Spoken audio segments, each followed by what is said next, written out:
Channel ചർച്ചയ്ക്കിടെ രാഹുൽ ഗാന്ധിക്കെതിരെ കൊലവിളി പരാമർശം നടത്തിയ ബി.ജെ.പി. വക്താവ് പ്രിന്റു മഹാദേവനെതിരെ കേസെടുത്തിരിക്കുകയാണ് പോലീസ്.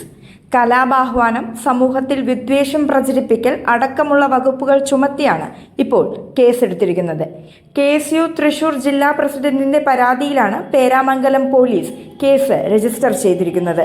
DGPക്കും സിറ്റി പോലീസ് കമ്മീഷണർക്കുമാണ് പരാതി നൽകിയിട്ടുള്ളത്. രാഹുൽ ഗാന്ധിക്കെതിരായ കൊലവിളി പരാമർശത്തിൽ കോൺഗ്രസ് പ്രതിഷേധം കടുപ്പിക്കുന്നതിനിടെയാണ് പോലീസ് കേസെടുത്തിരിക്കുന്നത്.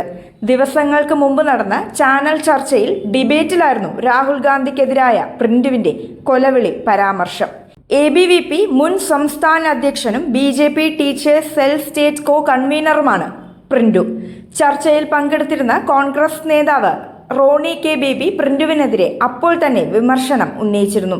എന്നാൽ പ്രിന്റു തന്റെ പരാമർശത്തിൽ ഉറച്ചു നിൽക്കുകയാണ് ചെയ്തിട്ടുണ്ടായിരുന്നത്. സർക്കാരിനെതിരെ നിങ്ങൾ രംഗത്ത് വന്നാൽ തിരിച്ചടി ഉണ്ടാകുമെന്നും BJP വക്താവ് ആവർത്തിക്കുകയും ചെയ്തു.